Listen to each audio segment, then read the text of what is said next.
देने वाला हाथ लेने वाले हाथ से अच्छा होता है। और ऐ जवानों, मैं तो तुमसे कहता हूँ, वो औलाद ही क्या जो अपने माँ बाप का सहारा ना बन सके। अगर तुम वाकईतन अपने माँ बाप का सहारा बनना ही चाहते हो तो फिर कमा करके दिखा दो, अपना खून पसीना बहा करके दिखा दो, अपनी बहन की शादी करके दिखाओ, अपना घर बना करके दिखाओ, और बुढ़ापे में अपने माँ बाप को इस हाल तक पहुंचा दो कि तुम्हारे माँ बाप मिसाल दें कि मालिक ऐसी औलाद सबको दे जैसी औलाद अल्लाह ने हमें अता फरमाई है। मैं ऐसे बहुत से बच्चों को देखता हूं जिन्होंने दिल्ली में जाके, अहमदाबाद में जाके, मुंबई में जाके, बड़ोदरा में जाके या अपने संबल में रह करके मेहनत की, लगन की। यार तुम मेहनत तो करो, तिजारत के लिए ही मेहनत करो, रिस्क हलाल के लिए कोशिश तो करो, अपना जहन भी दौड़ाओ, अपने कदम भी दौड़ाओ, तुम मेहनत करो। जब अल्लाह मदद करता है तो खतरे को दरिया बना देता है, वो तो गौहर बना देता है, वो चाहे तो पत्थर को भी पहाड़ बना देता है। भरोसा करो, कमाओ, मेहनत करो। इसलिए कहता हूं, हराम रोजी की तरफ मत भागो, कमाना है तो हलाल रोजी की तरफ भागो। उससे पहले दुनिया से नहीं जाओगे जब तक कि तुम्हारे हिस्से में वो मिल नहीं जाएगा जो अल्लाह ताला ने लिख दिया है तुम्हारे। सुभान अल्लाह। इसलिए मैंने कहा, हमारे पास बच्चे मैं देखता हूं क्रिकेट पे सट्टा लगाते हैं, IPL पे सट्टा लगाते हैं। इसको आप छोटे में न लें, ये बहुत बड़ा ऐब है।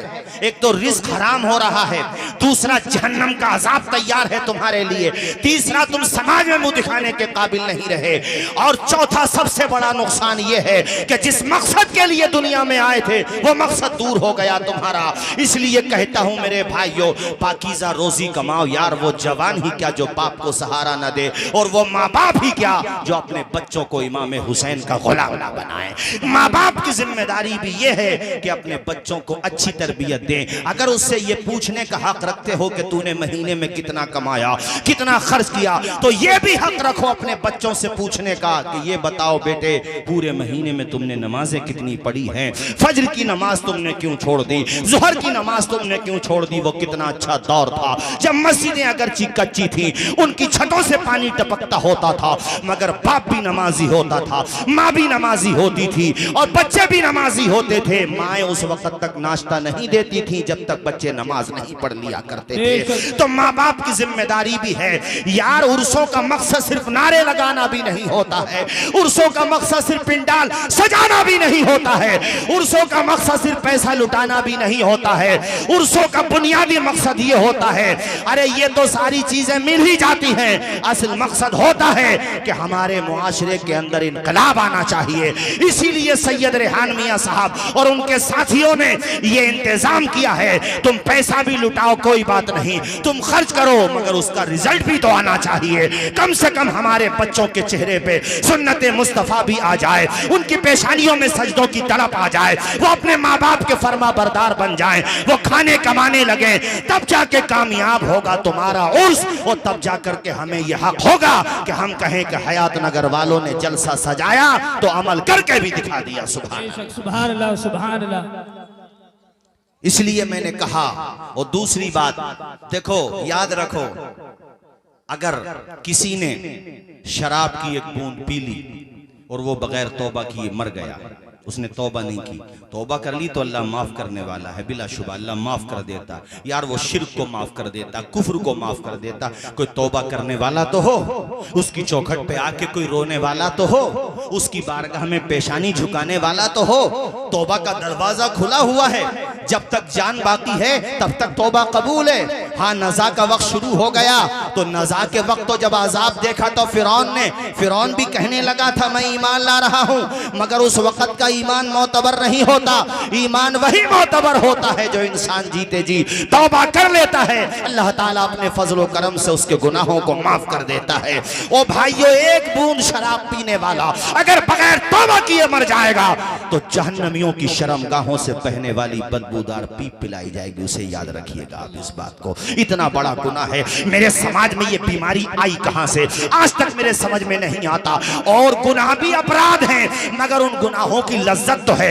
एक जहन में वसवसा आता है कि हो सकता है भटक गया हो कदम लज्जत की वजह से, मगर आखिर शराब में कौन सी लज्जत है। जवानी बर्बाद हो रही है, इंसान तबाह हो रहा है, इंसान न समाज में बैठ देखने के काबिल रहा, न समाज में मुंह दिखाने के काबिल रहा। ये बीमारी आई कहां से? इतनी खतरनाक बीमारी है मेरे साथियों, सारे गुनाहों की जड़ है शराब पीना। हदीस के अंदर इसको उम्मुल खबाइस कहा गया है, यानी बुराइयों की जड़ बताया गया है। एक रिवायत मिलती है किताबों के अंदर कि पहले जमाने में एक शख्स बड़ा नेक था, परहेजगार था, अच्छा इंसान था। एक औरत की नीयत खराब हो गई उसके बारे में। उस औरत ने बुलाया उस आबिदो जाहिद नेक बंदे को घर पे और अंदर से दरवाजा बंद कर लिया। यार सुकून के साथ तकरीर सुनो भी, देखो 10 मिनट सुनो, मैं ज्यादा देर बोलूंगा भी नहीं, लेकिन सुकून के साथ सुनो। मैं जो बोल रहा हूं आप लोगों के समझ आ रही है बात, ये बताएं जरा। माशाल्लाह सुनते रहो सुकून के साथ। हजरात उसको बुलाया, बुलाने के बाद अंदर से दरवाजा बंद कर दिया और उससे कहा, अपने बुरे इरादे का इजहार किया। वो नेक बंदा था, उसने कान पकड़े, नहीं मैं अपना मुंह काला कैसे करूं, मैं बदकारी कैसे कर सकता हूं। तो औरत ने कहा, मैं शोर मचा दूंगी, तेरी बेइज्जती हो जाएगी। रुसवाई के डर से वो बंदा क्या करता, परेशान था। उस औरत ने उसके सामने 3 रास्ते बयान किए। कहा, देखो ये दूध पीता बच्चा है, या तो इसे कत्ल कर दो, इसे कत्ल कर दो, यहां से चले जाओ, कोई बात नहीं। शराब की बोतल रखी हुई थी, शराब का जाम, कहा या शराब पी लो। और तीसरा रास्ता यह है कि मैं जो चाहती हूं वो गुनाह करो, बदकारी करो। अब वो सोचने लगा कि एक बच्चे को कत्ल करना यह भी बहुत बड़ा अपराध है, बदकारी करना यह भी बहुत बड़ा गुनाह है, और शराब पीना गुनाह ये भी है। मगर उसको शैतान ने वसवसे में डाल दिया कि ये सबसे छोटा गुनाह है। उसने शराब पी, शराब का नशा चढ़ा, फिर शराब मांगी, फिर शराब पी, यहाँ तक कि अक्ल उसकी बिल्कुल खत्म हो गई। उसने बच्चे को भी कत्ल कर दिया और बदकारी का गुनाह भी कर लिया। दोनों गुनाहों का जरिया शराब पीना बनी कि नहीं बनी बताओ मुझे। इसलिए शराब को गुनाहों की जड़ करार दिया गया है। और यार एक बात और सुनते चलो, अगर समाज में कोई बंदा शराब पीता था, तौबा करके वो नेक बन जाए, तुम्हें हक नहीं है उसका मजाक उड़ाने का। मैं देखता हूँ बाज नौजवान पहले कदम भटक जाते हैं, अरे इंसान है भटक गया था। अगर उसने तौबा कर ली है तो फिर शुक्राना अदा किया करो, उसको मुबारकबाद दिया करो कि अल्लाह ने तुझे शराबी से नमाजी बना दिया है। अब उसका मजाक उड़ाना, उसकी हंसी बनाना, अगर ऐसा करोगे तो खुदा के गजब के मुस्तहिक ठहरोगे। चूंकि अल्लाह कह रहा है तौबा करो, मैं तौबा को कबूल करने वाला हूं, तो तुम मजाक उड़ाने वाले कौन होते हो। बहुत सारे जवानों को देखा गया है कि पहले गलत ट्रैक पे चलते हैं, मगर बाद में फिर नेक बन जाते हैं, तो समाज के लोग उन्हें सुकून के साथ रहने नहीं देते। ऐसा मत करो। अगर तौबा करके कोई बंदा राह रास्त पर आ गया है तो उसे मुबारकबादी पेश करो, बेशक सुभान अल्लाह, सुभान अल्लाह। उसकी हिम्मत अफजाई करो, उसका हौसला बढ़ाओ। ओ भाइयों, हम दुनिया में ये गुनाह करने के लिए नहीं आए हैं, हम तो अपनी पेशानी खुदा की बारगाह में सुभान अल्लाह, सुभान अल्लाह। हाफिज अब्दुल कय्यूम साहब, पता चल जाए कि हमारा फलां रिश्तेदार, या मिसाल के तौर पे हमारा बेटा, हमारा भाई, हमारा बाप दिल्ली एयरपोर्ट पे रात को 3 बजे आ रहा है, तो देखो आप सोते नहीं, निकल जाते हो। या पता चला सुबह 7 बजे, तो यहाँ से 12 बजे निकल जाते हो। यानी कहीं ऐसा ना हो उसको इंतजार करना पड़े।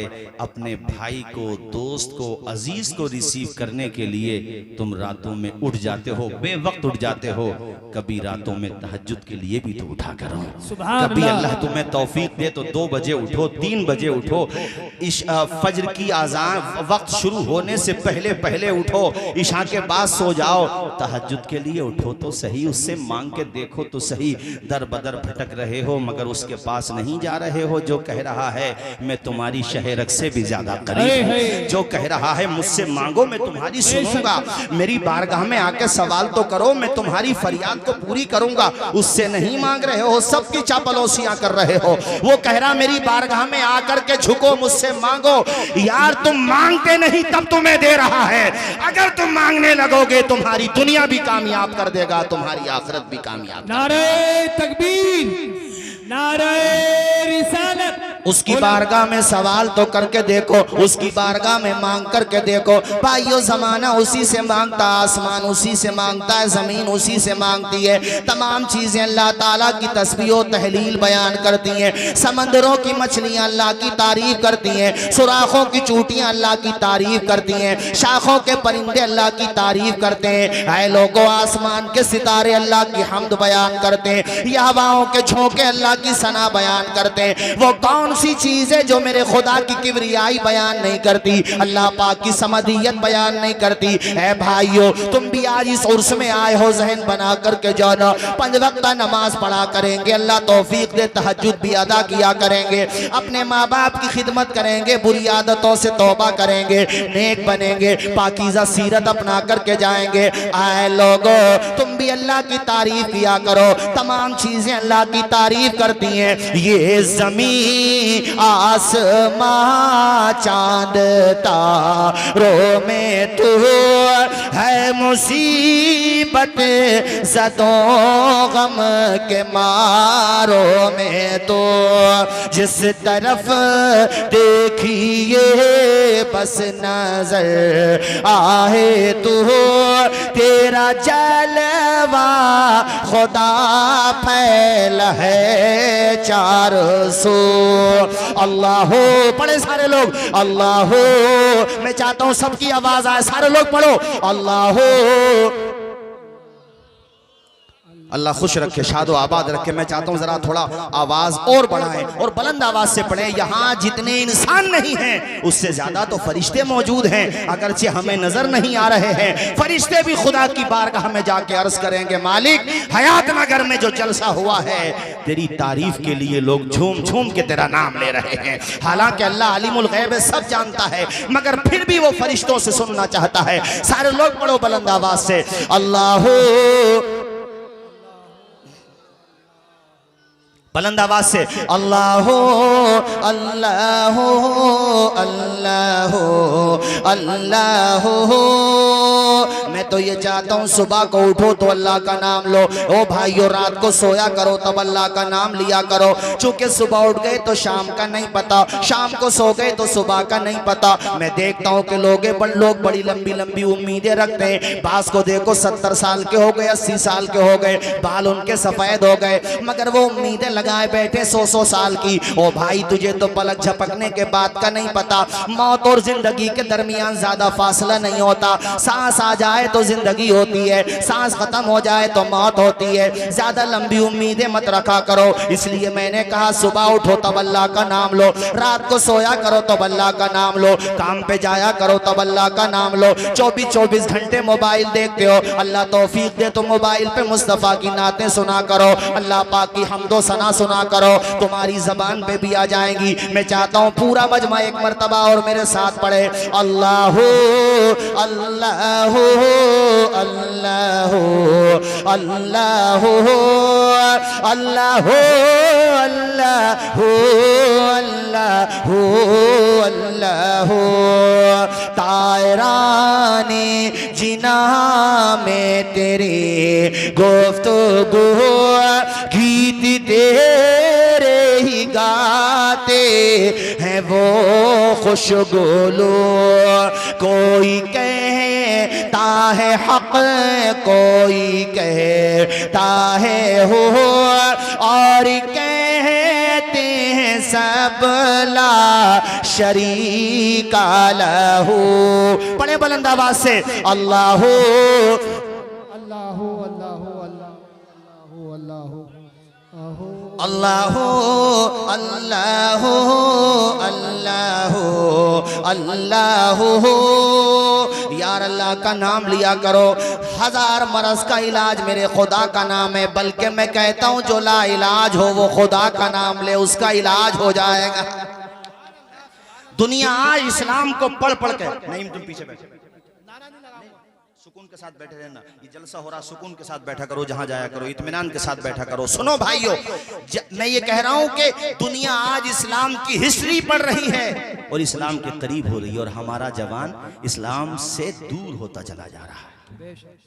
बहुतों को देखो, मैं सच्ची बात बता रहा हूं कि बाप का जनाजा रखा हुआ होता है और बेटा दूर खड़ा हुआ होता है। अरे हमारा मकसद सिवाय इसके और क्या है कि तुम्हारे बच्चों के हाथों में कुरान आ जाए, तुम्हारे बच्चे कुरान पढ़ने लगे।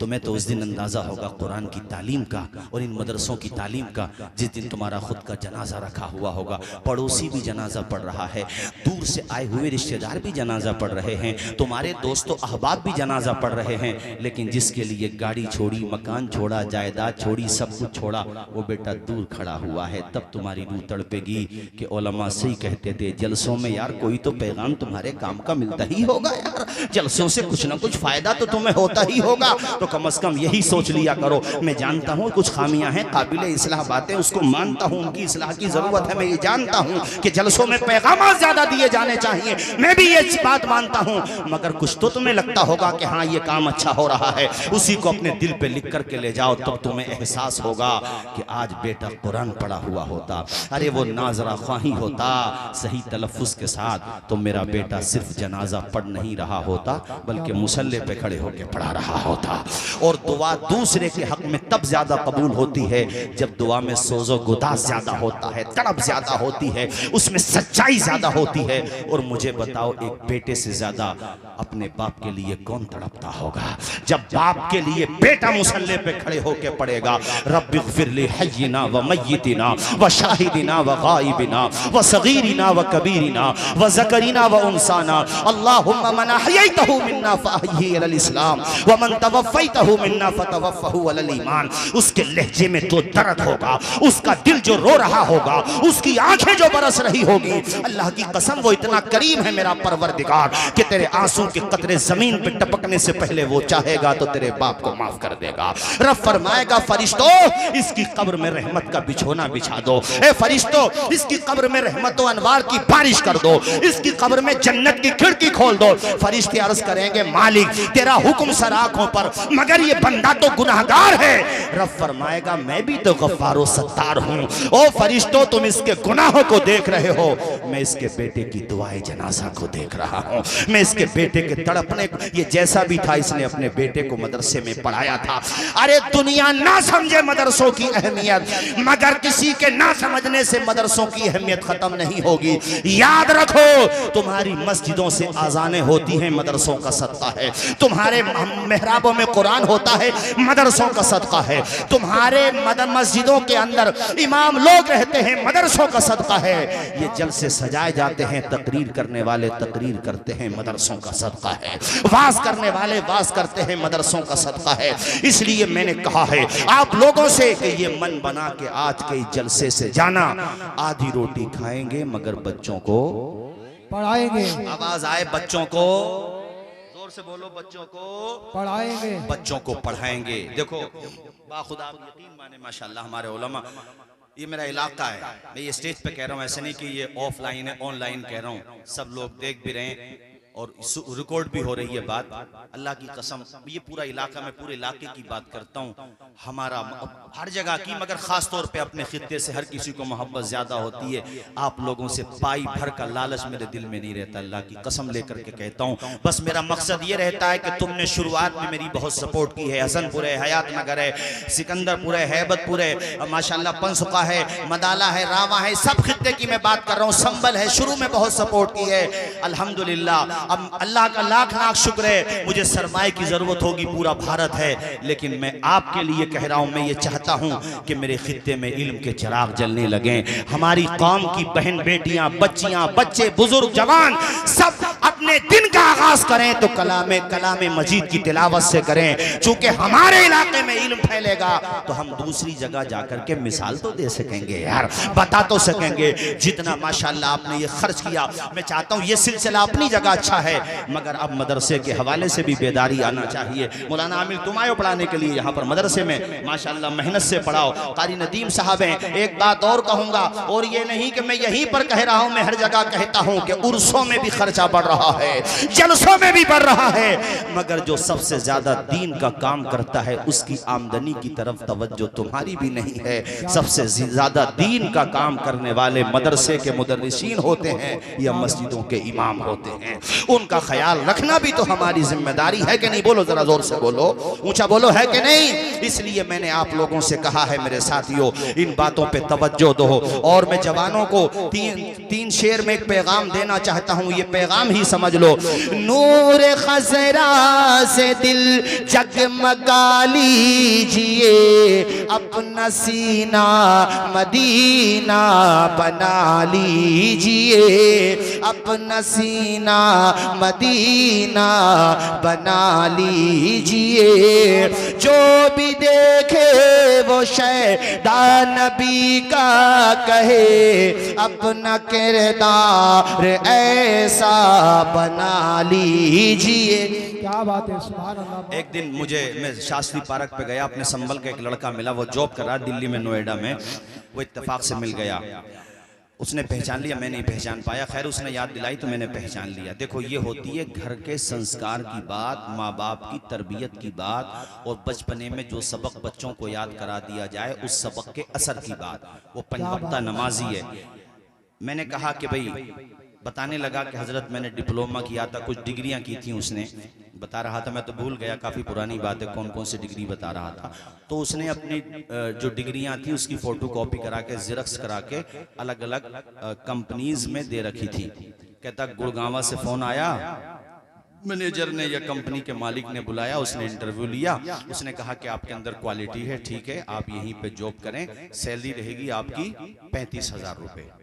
कहता हजरत ने 35,000 रुपये बताया। उस वक़्त घर की माली हालत भी कमज़ोर थी, घर से भी फ़ोन आ रहे थे पैसों के लिए।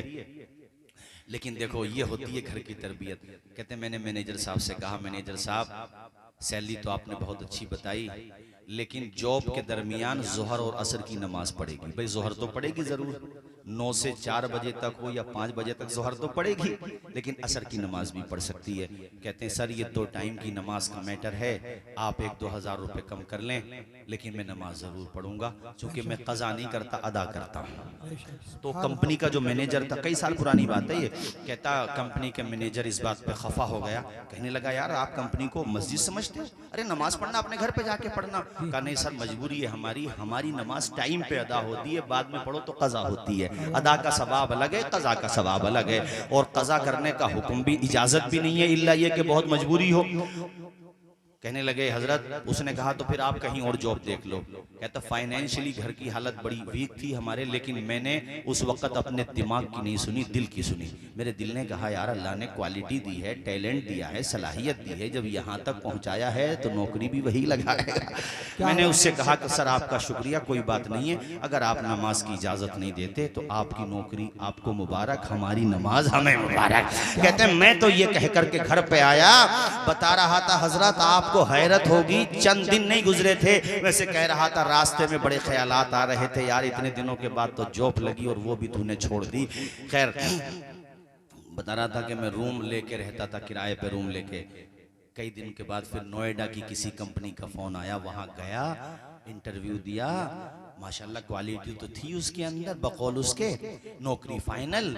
तो कहते हैं इससे पहले कि वो सैलरी की बात खोलते, सैलरी की बात रखते, मैंने कहा सर ऐसा है, सैलरी आप जो चाहो वो दो, लेकिन 2 टाइम की नमाज आप हमें पढ़ने देना, हम नमाज नहीं छोड़ते। हालांकि वो कोई ये नहीं कि मौलाना आदमी है, बस वो कुरान शरीफ नाजरा उर्दू पढ़ा हुआ है, बस उसके दिल में एक नमाज का जज्बा है। कहने लगा मौलाना साहब आप यकीन मानो, इतना जब मैंने नमाज को कहा, वो गैर मुस्लिम है, कंपनी का मालिक बता रहा था या मैनेजर, ये मुझे ठीक से याद नहीं रहा, कहता वो कुर्सी से खड़ा हो गया और मुझे सीने से लगा के कहता यार तू इतना अच्छा मुसलमान है, आज भी ऐसे मुसलमान मौजूद हैं, अरे जब तू नमाज नहीं छोड़ सकता तो मेरी कंपनी के साथ धोखा कैसे कर सकता है।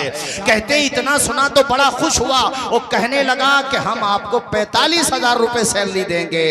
यार खुदा के लिए झुक के तो देखो, रोजी देने वाली जात उसी की जात है, तू भरोसा क्यों नहीं करता है अल्लाह पर? जब माँ के पेट में था, 3 अंधेरों में था, बता तुझे रोजी कौन दे रहा था? तू एक नुत्फा था, तुझे लोथड़ा किसने बनाया? लोथड़े के बाद फिर उसमें हड्डियां पैदा हुई, फिर तेरी शक्ल किसने बनाई? फिर तेरे लब किसने बनाए? तेरी जबान किसने बनाई? तेरी आंखें किसने बनाई? फिर आंखों में नूर दे दिया, तेरे चेहरे पे सुरूर दे दिया, वो ताकत कौन थी? अल्लाह कहता या अय्युहल इंसान मा गर्रका बिरब्बिकल करीम, ए गाफिल इंसान तू कहां चला गया, तेरा करीम मौला तो मैं ही हूं। अल्लाह कहता किधर भटक गया, किस चीज ने धोखे में डाल दिया, तू माँ के पेट में था उसने तुझे भूखा नहीं रखा, इतना बड़ा संसार है तुझे वो भूखा रखेगा। यार चूटियों को रोजी वो देता है, समंदर की मछलियों को रोजी वो देता है, तू तो अहसनुल मखलूकात है, तू तो सबसे अच्छी मखलूक है, और वो भी वो मखलूक है जो नबी की आखिरी नबी की उम्मत में पैदा की गई है, तुझे वो भूखा नहीं रखेगा। उस पे भरोसा तो कर, उसके दरबार में मांग के तो देख, अंधेरा दूर करने को उजाला कौन देता है, उम्मीदें टूट जाए तो सहारा कौन देता है, शिकम की आग जब बढ़कर कलेजा छलनी करती है, बुझाकर तिश्नगी मुंह में निवाला कौन देता है, वो जो पत्थर में भी कीड़ों को ग़िज़ा देता है, वो खुदा है जो हम सबका काम बना देता है। नारे तकबीर, नारे रिसालत, उलमाए अहले सुन्नत, उर्से कादरी मुहम्मदी, सरजमीने हयात नगर, नारे तकबीर, नारे रिसालत। सुभान अल्लाह, सुभान अल्लाह। दिल धड़कता है नब्ज़ चलती है, सुभान अल्लाह, सुभान अल्लाह। दिल धड़कता है नब्ज़ चलती है, आबो गिल से सदा निकलती है करिश्मा खुदा की कुदरत का, है करिश्मा खुदा की कुदरत का, जिससे कुल कायनात पलती है। क्या बात है, सुभान अल्लाह। और वो न चाहे तो बहते दरिया से एक कतरा भी कोई पी न सके, कता कर दे अगर वो तारे नफस, कता कर दे अगर वो तारे नफस, एक लम्हा भी कोई जी न सके। क्या बात है, सुभान अल्लाह। बहुत अच्छे, बहुत अच्छे। उस जात पे भरोसा करो, इत्मीनान करो, यकीन रखो कि मालिक दुनिया में तूने भेजा है, तू ही हमारा मुहाफिज है, और अब भी तो वही मुहाफिज है, वही मुहाफिज रहेगा, वरना हमने अपने मिटने के लिए कौन सी कसर छोड़ी है बताओ। उसी का करम है जो हम तुम जिंदा हैं। अल्लाह की कसम, आला हजरत ने जो मिसरा कहा बिल्कुल सच कहा है, वो मुजरिम को न शर्माओ अहबाब कफन ढक दो, मुंह देख के क्या होगा पर्दे में भलाई है, कोई सलीका है आरजू का न बंदगी मेरी बंदगी है, ये सब तुम्हारा करम है आका के बाद अब तक बनी हुई है। उस पे भरोसा करो, उस पे तवक्कुल करो, यकीन करो, वही भंवर से निकालने वाली जात है। जिंदगी में ऐसे मौके भी आते हैं इंसान के सामने कोई रास्ता ही नजर नहीं आता, बताओ वहाँ जो एक उम्मीद की किरण होती है वो अल्लाह की रहमत के अलावा और क्या होती है बताओ। ऊंचा बोलो, बोलो जरा जोर से।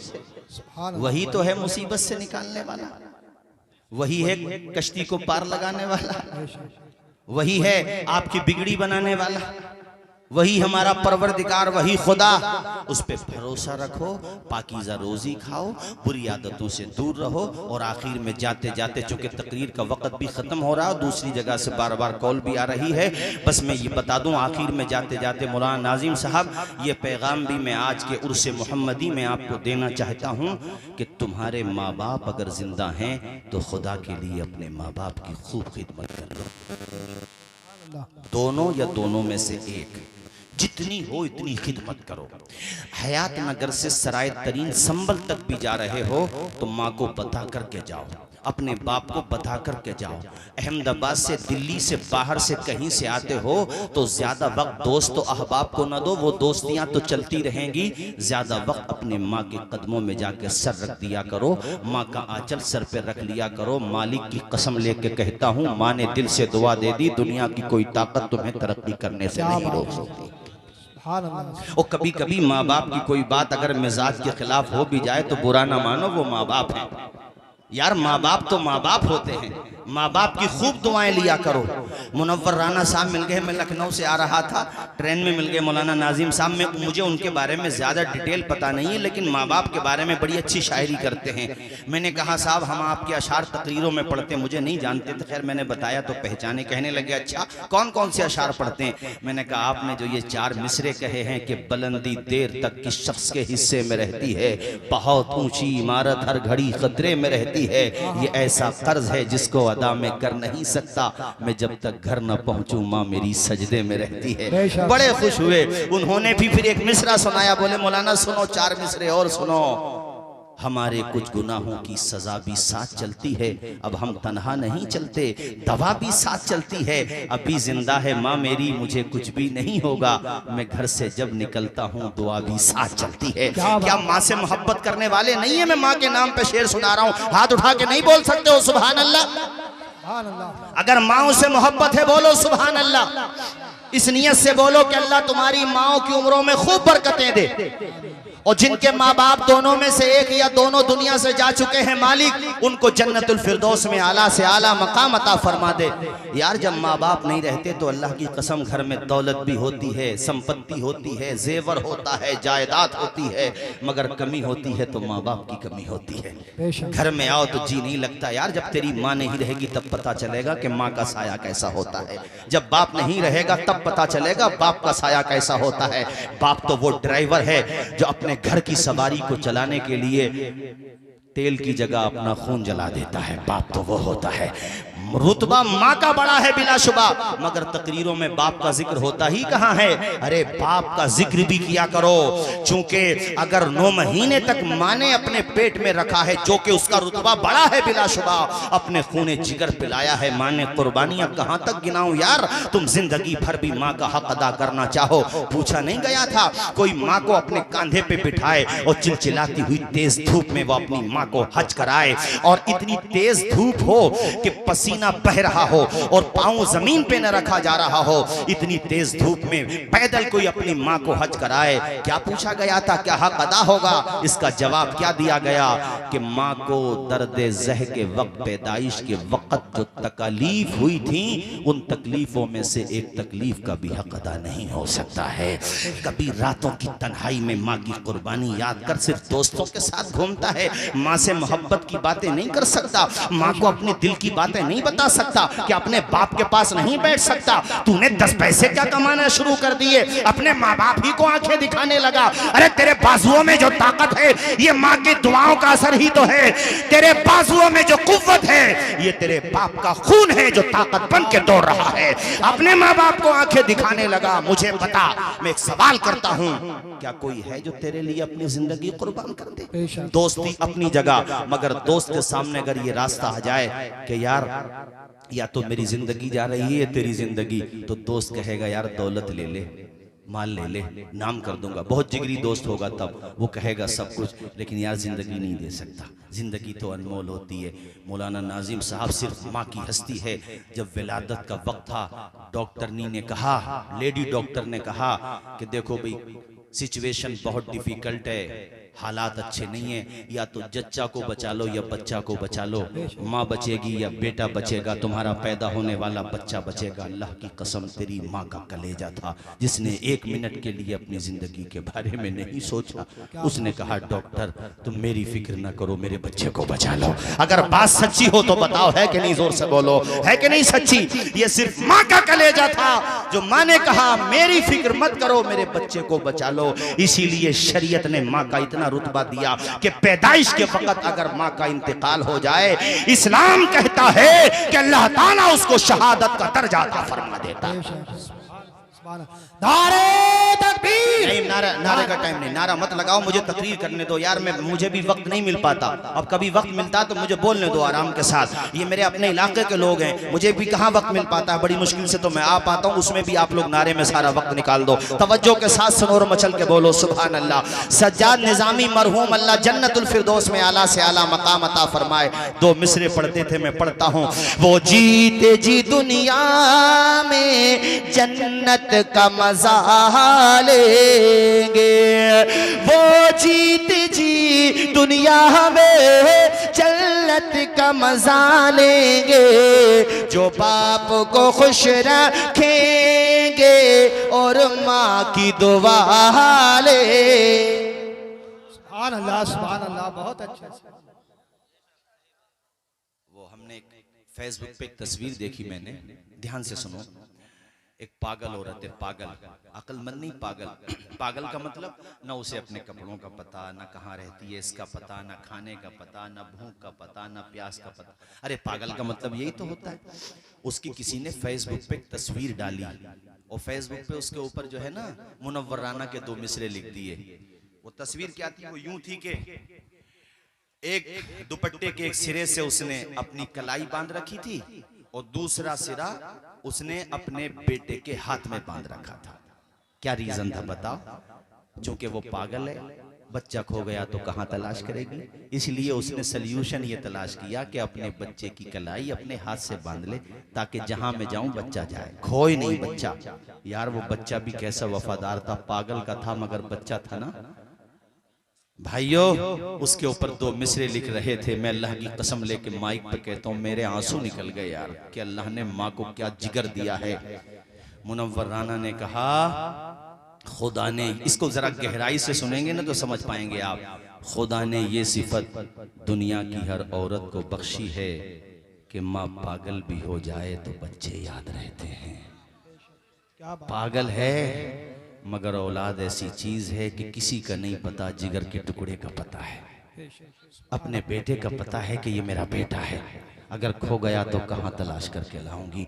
तुम 4 भाई हो, 5 भाई हो, 6 भाई हो, 7 हो, 8 हो, 10 हो, एक दूसरे से मुकाबला करना तो माँ बाप की फर्मा बरदारी में करना तब तो ठीक है, ना फरमानी में मत करना कि वो बाप को 1 महीना रोटी खिलाता है तो मैं 2 महीना क्यों खिलाऊं। बुढ़ापे में माँ बाप का बंटवारा हो जाता है बाज जगह।